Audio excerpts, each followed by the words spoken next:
I have a problem with my hair. It likes to do this all the time, and I'm just going to be going like this the entire time, which makes me really annoyed in post. So I'm just going to get a bobby and get my hair out of the way, and hopefully it won't fall. So Crystal had Crystal had recorded a video, that looks funny, last couple weeks ago? I don't even know, whenever the other video is up on here. About extroverts and introverts, mostly to the extroverts, kind of explaining what introverts feel about the extroverts. And it's not completely universal. It's more of really annoying extroverts, aka ESTJs or ESFJs. I look like a clown. We've learned a lot since then. About introverts, extroverts, more about personality type, which is not really personality type. What we're learning is, you know, being an INFP or whatever you may be, it's more than just something like, you know, your ethnicity or something. It's like your entire being, your entire life experience comes through your type. Basically, it is who you are. It's not something that is about you. Yeah, a lot of people don't like who they are or something about themselves, and it's annoying either to themselves, but more than likely it's annoying to those that are around them, and they want this person to change. And, you know, don't be as loud. Stop being so messy. Don't be so emotional. You know, be more logical. Whatever it is, they've tried to modify themselves to something else. And for me, it's so much more important that when I see someone, I have a little cousin named Dima, and he's from Russia. He was adopted along with his brother. They're not biological brothers. But Dima is an artist. I think, I don't know yet. It's kind of hard to tell with him, but he's most likely an INTP. He's an IN. He's an introvert, and he's intuitive extremely, and he draws all of the time. Think of Leonardo. I almost said DiCaprio. No, that's something else. Leonardo da Vinci, close. It would hurt me. He's 10 now. In a couple years, you know, right at the beginning of the teenage years where you're really vulnerable, to somehow be so devastated at his abilities that he just stops drawing. He stops doing anything. He's on a path, and, you know, something will happen, and he's done.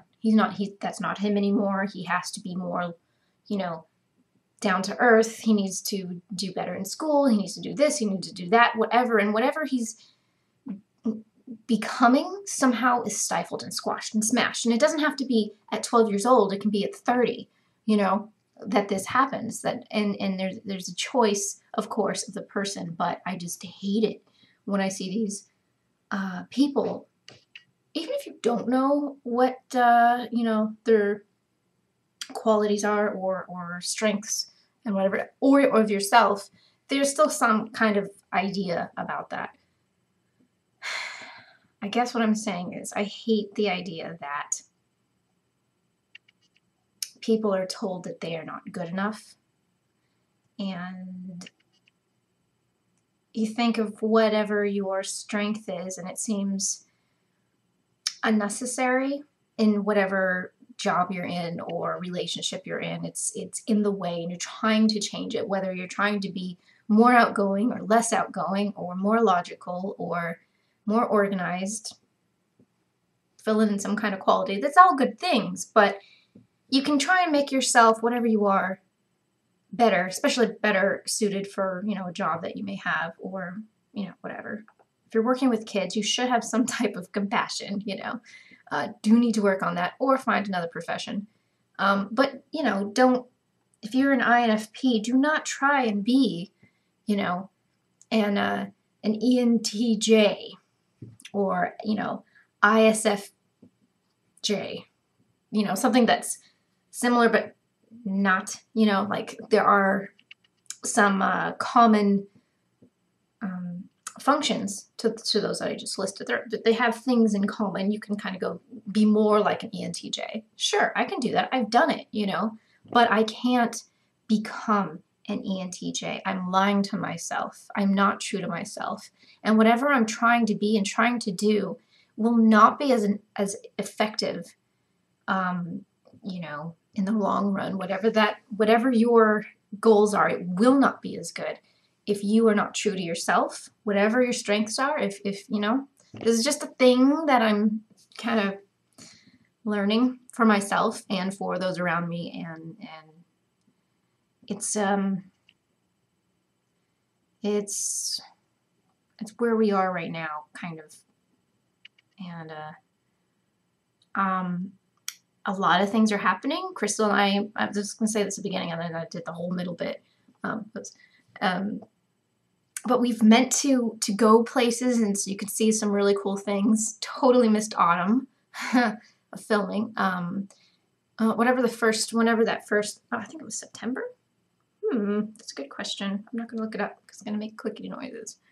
But I think it was September. That first video was with this webcam. I still don't have a dedicated camera, so like I have to have a computer attached, which my laptop died. There's things that are being set up. I'm moving from this house and into another.